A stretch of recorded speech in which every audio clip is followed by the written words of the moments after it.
நமஸ்காரம். இன்னைக்கு மகாபாரதம் எபிசோட் 44. 44ல் தர்மருக்கு வந்து மனசில் வந்து என்ன பண்ணலான்ற ஒரு சந்தேகம் வந்துடுது.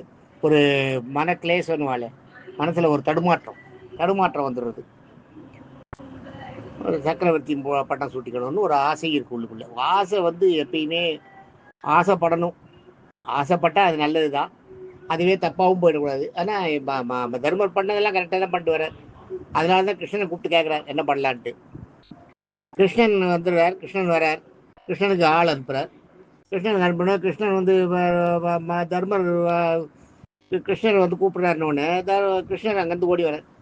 தர்மர் கூப்பிட்றாருன்னு கிருஷ்ணர் வந்தார். கிருஷ்ணர் வந்த உடனே பேசிட்டு இருக்கா. கிருஷ்ணர்கிட்ட மெதுவாக சொல்கிறார் தர்மர், இது மாதிரி பீமன் அர்ஜுனன்லாம் என்ன சக்கரவர்த்தி ஆக்கி பார்க்கணும்னு ஆசைப்படுறா அப்படின்னு சொல்கிறார். சொல்லும்போது அவள் சொல்கிறதெல்லாம் இருக்கட்டும், உங்களுக்கு மனசில் என்ன இருக்குன்னு கேட்குறாரு கிருஷ்ணர். இருக்கும்போது எனக்கும் அது இருக்குன்றத சொல்கிறார். ஆக ஆசை வந்து பாருங்க, இந்த ஆசையை வந்து எப்படி வருதுன்றதை பாருங்க. மனசில் ஆசை வந்து மற்றனால தூண்டப்படுறது. இன்னொருத்தர் வந்து பீமனும் அர்ஜுனனும் தூண்டினதுனால தான் இவருக்கு இந்த ஆசை தோணுச்சு, இல்லாட்டா இல்லை. இவர் என்ன சொல்கிறார், அது நல்ல இதுதான். நீங்கள் வந்து என்ன பண்ணணும், இதுக்கு எல்லா தேசத்து ராஜாக்களும் நீங்கள் எல்லாரையும் 56 தேச ராஜாக்களையும் வர வைக்கணும். அவள்லாம் நீங்களே சக்கரவர்த்தி யாரதை ஒத்துக்கணும், அவள்லாம் ஏற்றுக்கணும். இது ஒரு முக்கியமான விஷயம்.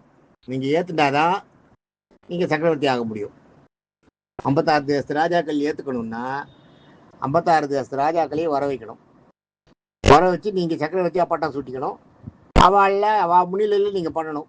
அவள் யாரும் அதுக்கு எதிர்க்கக்கூடாது. இது ப்ரொசீஜர். இது மாதிரி நம்ம பண்ணணும் அப்படின்னு சொல்லுவார் கிருஷ்ணர். கிருஷ்ணன் சொல்லும்போது அது பண்ணலாமா, அவன் என்ன பண்ணலாமா, முடியுமான்னு கேட்பார். கேட்கும்போது எல்லாம் முடியும். நான் ஜராசந்தன் ஒருத்தருக்கான், மிகப்பெரிய அசுரன். கம்சனுடைய நண்பன், ஆத்மார்த்த நண்பன். கம்சனுடைய நண்பன், சொந்தம் கூட, உறவு கூட. கம்சன் இறந்ததுலேருந்து அவன் வந்து கம்சனை நான் கொண்டுட்டதுனால என் மேலே ரொம்ப வெறியாக இருக்கான். நான் எத்தனையோ தரம் படம் எடுத்து போயிட்டேன், அவனை ஜெயிக்க முடியல. அவனால் என்ன ஜெயிக்க முடியல, ஆனால் என்னால் அவனை ஜெயிக்க முடியல. அவன் ஏதோ ஒரு விதத்தில் தப்பிச்சிடறான், எப்படியோ வந்துடுறான். அவனை வந்து ஜெயிக்கணும். அவன் ஒத்துக்கவே மாட்டான் இதுக்கு கூட. அவன் என்ன பண்ணுறான், 56 தேசத்து ராஜாக்களை அவன் என்ன பண்ணுறான், 100 அரசர்களை வந்து அரெஸ்ட் பண்ணி வச்சிருக்கான். 86 தேசத்து ராஜாக்களை அரெஸ்ட் பண்ணி வச்சிட்டான். இன்னும் 14 பேர் தான் அவனுக்கு வேணும். இந்த 14 அரசர்களை அவன் பிடிச்சிட்டு உள்ள ஜெயிலில் வச்சுட்டான்னா, இந்த 14 பேரையும் அஸ்வமேத யாகம் ஒன்று நடத்தி அதுக்கு பலி கொடுத்து இவன் இந்திர பதவி அடைக்கணும்னு நினைக்கிறான் அப்படின்னு சொல்கிறார். அதான் அஸ்வமேத யாகன்றது. அதான் அஸ்வமேத யாகம் பண்ண அந்த மாதிரி 100 அஸ்வமேத யாகத்தை பண்ணா இவன் 99 அஸ்வமேத யாகம் முதலே பண்ணிட்டான். 100வது அஸ்வமேத யாகத்தை பண்ணிட்டா இவன் வந்து நேராக இந்திர பதவி இவனுக்கு கொடுத்தாகணும். இந்திரனுடைய பதவியை இவனுக்கு கொடுத்துடணும். இந்திரனை ஜெயிச்சவன் ஆயிடுவான். அதுக்காக இவன் ஏற்பாடு பண்ணிட்டு இருக்கான். அவனை ஜெயிக்கிறதுன்றது பெரிய விஷயம். அவன் எப்படி வருவான், அவன் எனக்கு ஆகாதவன்றதுனால நான் அந்த சபையில் இருந்தாலே என்னை பார்த்த உடனே அவன் வந்து வம்பு பண்ண ஆரம்பிப்பான், தகராறு பண்ணுவான்னு சொல்லுவார். சொன்ன உடனே கிருஷ்ணன் சொல்லுவார், அதனால நான் மறைஞ்சிருக்கேன், நான் வரல. இந்த இந்த நீங்கள் போய்ட்டுல சக்கரவர்த்தி இருக்கு, நான் வராத நீங்கள் வந்து நடத்திங்கோ. நான் அங்கே இல்லை, நான் இருந்தால் ஜராசந்தன் வருவான். ஜராசந்தன் நான் இருக்கிறத பார்த்தோன்னே ஒத்துக்க மாட்டான் அப்படின்னுவார். அப்படின்னும் போது தர்மர் என்ன பண்ணுவார், ஐயோ இதெல்லாம் வேண்டாம், எனக்கு இருக்கிற ராஜ்யமே போகிறோம். என்னோட ராஜ்யத்தை வச்சுட்டு நான் வந்து இதை நான் வச்சுட்டு காலம் தெளிக்கிறேன். எனக்கு இப்போ காண்டவ பிரசத்தம் வந்து இந்திரபிரஸ்தம் ஆயிடுச்சு, நல்ல மிக அழகிய மாளிகை ஆயிடுச்சு. இது போகிறோம், எனக்கு இதை நான் வச்சுட்டு ஆண்டுக்கிறேன். இதுக்கு மேலே எனக்கு என்ன வேணும், வேண்டாம், எனக்கு சக்கரவர்த்தி பட்டம் வேண்டாம். உன்னுடைய பிரசன்ஸ் இல்லாத அந்த சக்கரவர்த்தி பட்டத்தை நான் ஏற்றுக்க மாட்டேன் அப்படின்னு தர்மர் சொல்கிறார். தர்மர் சொன்ன உடனே பீமன் என்ன பண்ணுறான், பீமன் இருக்கான், அர்ஜுனன் அங்கே இருக்கான். அர்ஜுனன் வந்து சொல்லுவான், அது சரியில்லை, அரசர்களுக்கு வந்து நாட்டை பெருசுப்படுத்தணும், நாட்டை விரிவாக்கம் பண்ணணுன்றதுல எல்லாம் அக்கறை இருக்கணும். இருக்கிறது போருன்ற எண்ணம் அரசர்களுக்கு வரவே கூடாது. நாட்டை விரிவாக்கம் பண்ணி அதனால வர லாபத்தை ஜனங்களுக்கு சேர்ற மாதிரி பண்ணணுமே ஒழிய அதை விட்டுட்டு நாட்டை விரிவாக்கம் பண்ணுறதுல புத்தியை செலுத்தணும். நாட்டை விரிவாக்கம் பண்ணாத இருக்கிறது போருன்னு நினைக்கிறது வந்து அரசனே கிடையாதுன்னு அரசனுக்கான தகுதிகளை எல்லாம் சொல்லுவோம். அரசனான தகுதி எல்லாம் அர்ஜுனன் சொல்லிட்டு தர்மர்கிட்ட நீங்கள் இந்த மாதிரி நினைக்கக்கூடாது, நீங்கள் வந்து நாட்டை வளர்க்கணுன்றது தான் நீங்கள் மனசில் நினைக்கணும், நாட்டை பெருசாக்கணும். இப்போ நம்மளுக்கு இந்த நாடு கிடைச்சிருக்கு, நம்ம வாழ்நாளில் நாட்டை பெருசாக்கணும், நம்ம ஒன்று பண்ணணும் இல்லையா? இது வந்து ஒரு வாழ்நாள், இது சக்கரவர்த்தி மகுடம் சூட்டிக்கிறதுன்றது சாதாரண விஷயம் இல்லை. இது வந்து வாழ்நாளில் ஒருத்தருடைய கற்பனை, அவளுடைய கற்பனையை நிஜமாக்குறது, அவளோட கனவு. அது அதை நனவாக்குறது வந்து அந்த மாதிரி முடிசூட்டிக்கிறது. இதுக்கு நம்ம என்ன பண்ணணுமோ அதை பண்ணணும், முடிசூட்டிக்கணும். ராஜா முடிசூட்டுறதுக்கு நம்ம என்ன பண்ணணுமோ அதை தான் பண்ணணுமே ஒழிய அதை விட்டுட்டு நம்ம வேண்டான்ட்டு ஒதுங்கி இருக்கக்கூடாது அப்படின்னு சொல்லுவான். அர்ஜுனன் சொல்லுவார். பீமன் வந்து சொல்லுவார். பீமன் கேட்பான் தர்மர்கிட்ட, உன்னால் உனக்கு சக்கரவர்த்தி பட்டம் சூட்டிக்கணுன்ற எண்ணம் இருக்கா இல்லையா? இருக்கு. ஆமாம், மனசில். அப்படி இருக்கிறப்ப அந்த ஜராசந்தனை ஜெயிக்கிறது என்ன பெரிய கஷ்டம் அப்படின்னு. அப்பா கிருஷ்ணன் சொல்ல, அவன் 3 அக்ரோடி படை வச்சிருக்கான், இந்த படையெல்லாம் போயிடும், இந்த படையெல்லாம் அழியும், நீங்கள் போய் சண்டை போட்டிங்கன்னா அந்த படையெல்லாம் அழியும், அதில் எத்தனையோ பேர் உயிர்களெல்லாம் போயிடும். இந்த படையை இப்போ அழிக்கிறதுக்கு இந்த படையை அழிக்கிறதுக்கு இப்போ நேரம் இல்லை. இந்த நேரத்தில் போய் அவகிட்ட சண்டை போட்டு இந்த படையை அழிக்கக்கூடாது. அவகிட்ட சண்டை போட்டாலே, சண்டை போடுறோன்னு தெரிஞ்ச உடனேயே என்ன பண்ணுவான், துரியோதனன் போய் அவன் கூட சேருவான், ஜராசந்தன் கூட சேருவான். இன்னும் மற்ற நமக்கு யார் வேண்டாத அரசர்கள் சிசுபாலன் இவெல்லாம் போய் அவங்க கூட சேருவான். அவங்க கூட சேர்ந்தோடனே அவன் பெருசாக பண்ணுவான். அது இன்னும் அந்த பலம் அதிகமாகும். அந்த பலம் அதிகமானவுடனே நம்ம போய் பெரிய சண்டை போடுற மாதிரி இருக்கும். அது இப்போ தேவையா? இந்த ஜராசந்தனை வந்து ஒத்துக்க மாட்டான். ஜராசந்தனை மட்டும் தனியாக கூப்பிட்டு அழிக்கணும், அதுக்கு ஏதாவது வழி இருக்கா அப்படின்னு பீமன் கேட்பான். பீமன் கேட்கும்போது கிருஷ்ணன் சொல்லுவார், அதுக்கு வழி இருக்குது, நீங்கள் 2 பேரும் ஒத்து வந்தீங்கன்னா பண்ணலாம் அப்படின்வார். சரி நாங்கள் வரோம் அப்படின்ட்டு பீமனும் அர்ஜுனனும் என்ன பண்ணணும்னு கேட்பார்.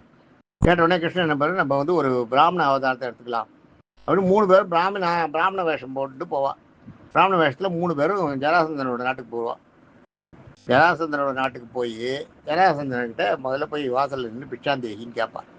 பிச்சாந்தேகின்னு கேட்டவுடனே அவளை கூப்பிட்டு அவளை வர வச்சு, ஜராசந்தன் எல்லாம் உரிய மரியாதையெல்லாம் கொடுத்து, ராத்திரியில் போனதுனால அவளை கூப்பிட்டு ஒரு ரூமில் அவளுக்கு தனியாக இருப்பிடம் கொடுத்து அங்கே தங்க வச்சுட்டு, மறுநாள் காத்தால உங்களுடைய தேவை என்னன்றதை நீங்கள் சொல்லுவோம், நான் உங்களுக்கு பண்ணி தரேன் அப்படின்னுவார். அப்படின்னும் போது அவன் ஜராசந்தன் சரின்னுவான். இவன் 3 பேரும் அங்கே தங்கியிருப்பான். தங்கியிருக்கும்போது ஜராசந்தனோட ஒற்றர்களும் அங்கே இருப்பான். அவளும் அங்கே இருந்து எல்லாம் பார்த்துட்டு இருப்பான். இவன் பேசிக்கிறதெல்லாம் இதெல்லாம் போய் அவங்ககிட்ட சொல்லுவான். அவன் ஜராசந்தன் குழம்புவான், என்னவோ தெரியல, இது என்னன்னு தெரியல, புதுசாக வந்திருக்காளே இவாளை நம்ம என்ன எப்படி இவாளை இது பண்ண முடியும் அப்படின்னு மனசில் நினச்சிட்டு என்ன பண்ணுறா, சரின்ட்டு அவளுக்கு தங்கத்துக்கு இடம் கொடுத்து அவளுக்கு எல்லாம் உரிய மரியாதையில், பிராமணாளுக்கு உரிய மரியாதையெல்லாம் கரெக்டாக கொடுப்பா. அந்த காலத்தில் ராஜாக்களே வந்து அவளுக்கு பர்சனலாக விரோதியாக இருக்கிறவளை மட்டும்தான் எதிர்ப்பாளே ஒழிய, மற்றபடி அவளுக்கு பிராமணால் எல்லாம் ரொம்ப மதிக்கிற அந்த குணங்கள்லாம் உண்டு. பிராமணான்றதுனால இவளுக்கு தேவையானது எல்லாத்தையும் பண்ணி கொடுத்து எல்லாம் பண்ணுறான். ஜராசந்தன் எல்லாம் பண்ணி கொடுக்குறான், எல்லா வசதியும் பண்ணி கொடுக்குறான். எல்லா வசதியும் பண்ணி கொடுத்துட்டு மறுநாள் பொழுது விடியறது. பொழுது விடிஞ்சோடனே இவன் 3 பேரையும் கூப்பிட்டு மந்திரி சபையில் வந்து அது பண்ணும்போது இவன் வரும்போது இவன் 3 பேர்கிட்டையும் பேசுவான். உங்களுக்கு என்ன வேணும் அப்படின்னு கேட்பான். இவளுக்கு ஆன மரியாதையெல்லாம் பண்ணி, பாத பூஜையெல்லாம் பண்ணி எல்லாம் பண்ணி கூப்பிட்டுட்டு, பிராமணன்றதுனால உங்களுக்கு என்ன வேணும், நீங்கள் என்ன எதிர்பார்த்து என்கிட்ட வந்திருக்கீங்க, நான் என்ன செய்யணும் உங்களுக்கு அப்படின்னு கேட்பான். ஜராசந்தனும் கை நிறையா காசு கொடுக்குறவன் தான் எல்லாருக்கும். அவன் என்ன பண்ணுவான், இவன் வந்து கிருஷ்ணன் வந்து இந்த ஜராசந்தன்கிட்ட என்ன சொல்லுவா, இவர் கேட்டுருப்பாளா, இவன் அரசவைக்கு வருவா, இவகிட்ட இவங்களுக்கு என்ன வேணும்னு கேட்பான். இப்படியே இருக்கட்டும், ஜராசந்தனுடைய கதை என்னன்றதை பார்க்கலாம். ஜராசந்தனோட அப்பா பிருகத்ரதன்னு பேர்.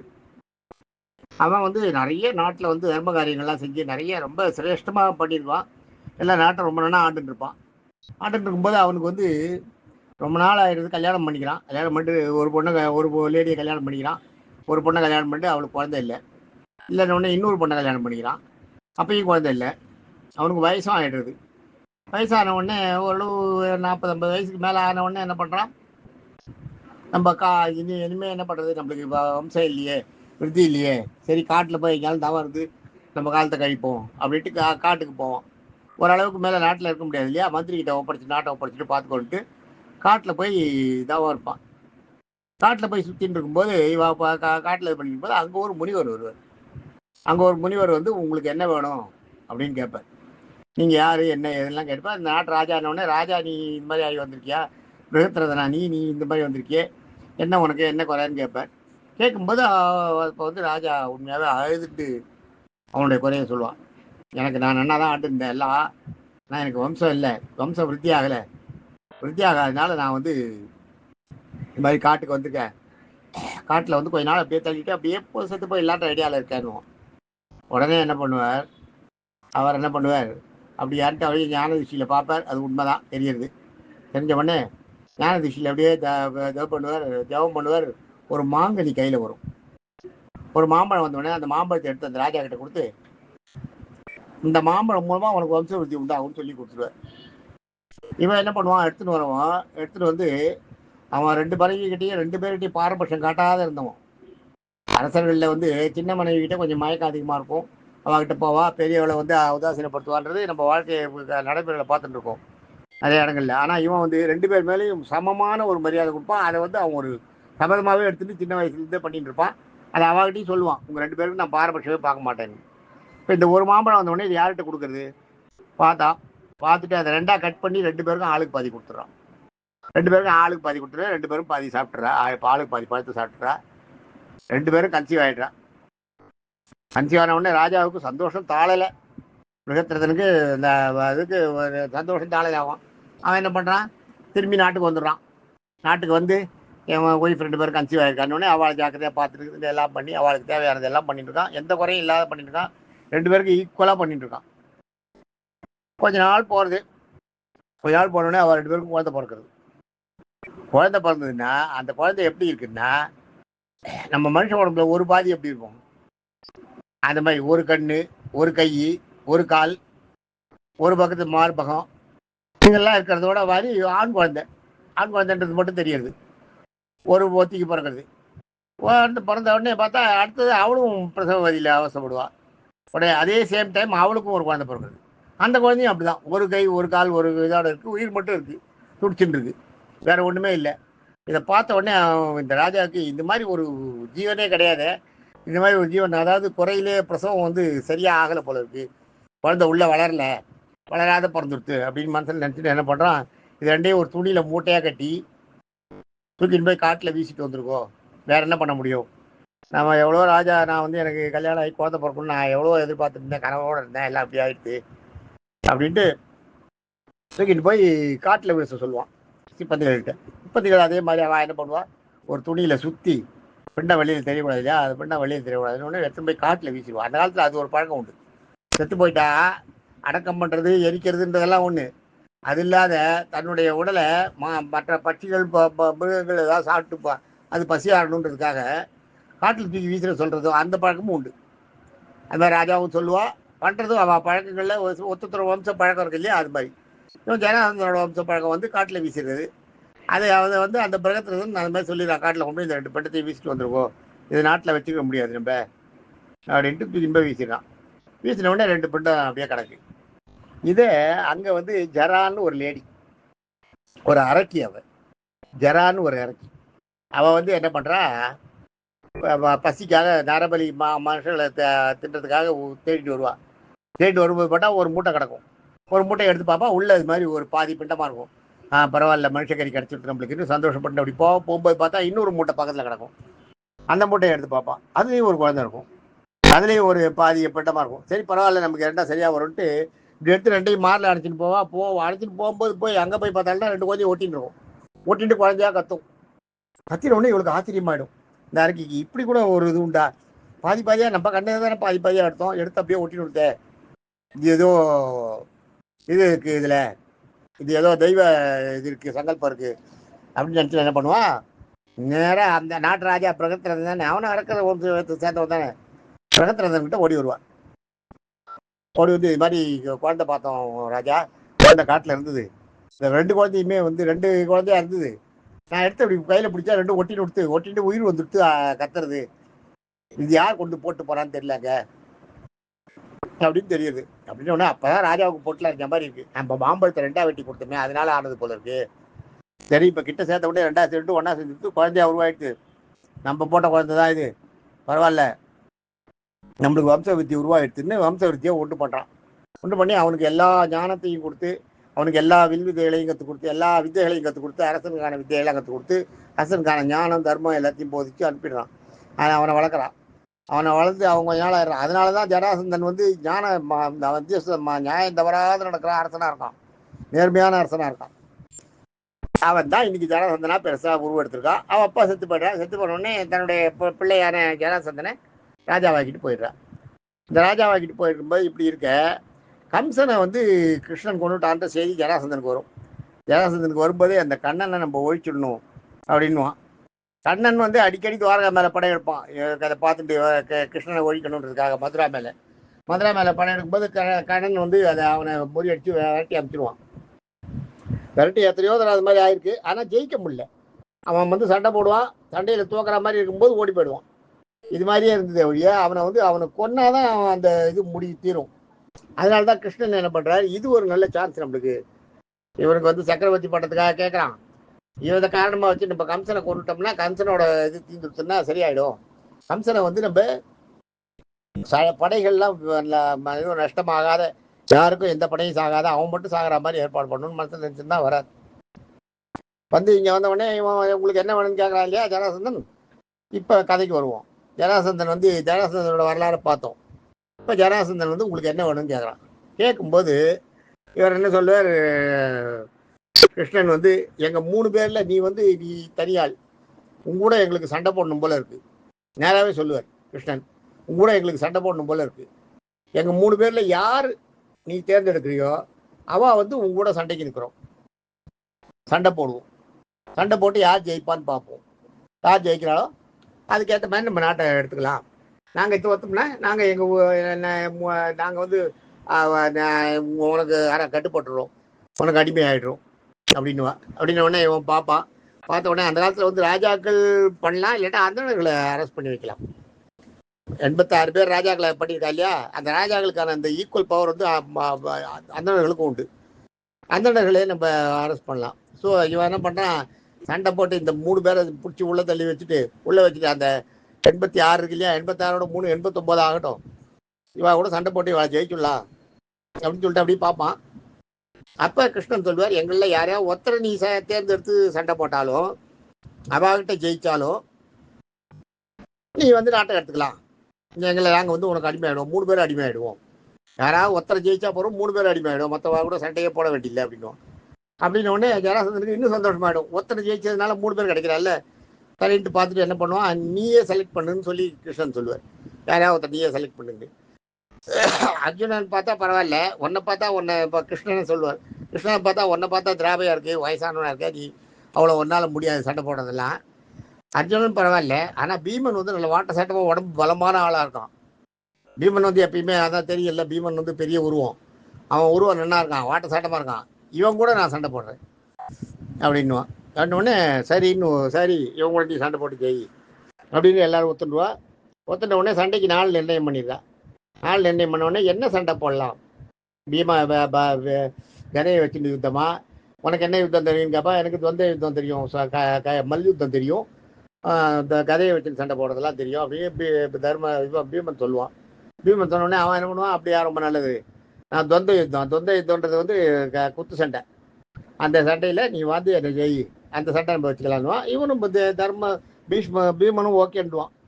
ஓகேன்ன உடனே கிருஷ்ணன் எல்லாத்துக்கும் அரேஞ்ச் பண்ணுவார். அந்த பெரிய ஒரு அரேஞ்ச் பண்ணுவான். ஏன்னா அவனை மட்டும் கொல்லணும், கிருஷ்ணனோட எய்ம் அதுதான்.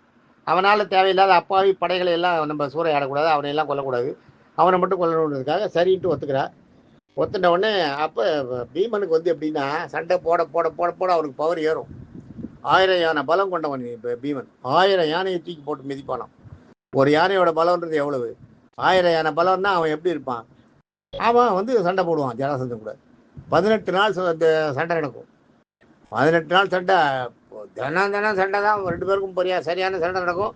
முடியாது, யாரும் ஜெயிக்க முடியாது, ஒருத்தருக்கு ஒருத்தர் வெற்றி தோல்வி இல்லாத இருப்பான்.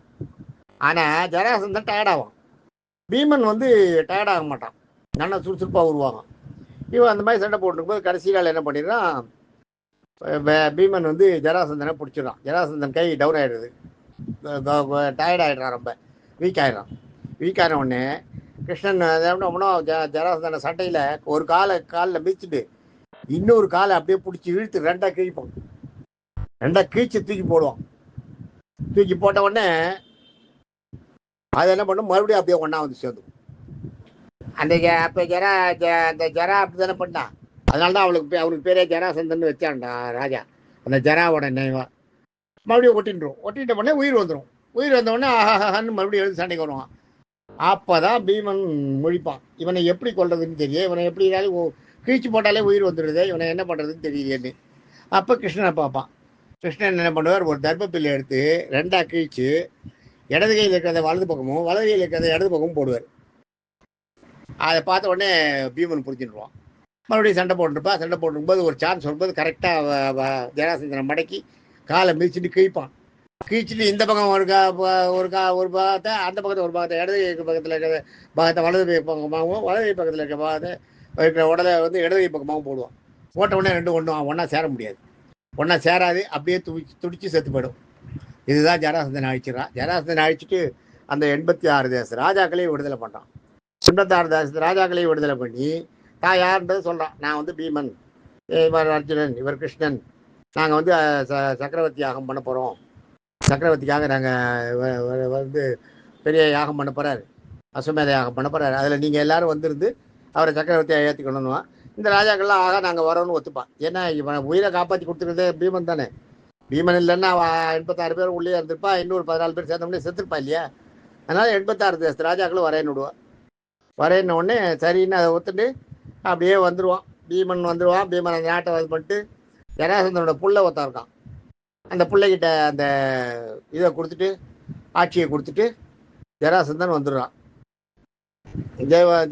கிருஷ்ணன், பீமன் எல்லாரும் வந்துடுறா. நாளைக்கு அடுத்ததை பார்ப்போம். தேங்க்யூ.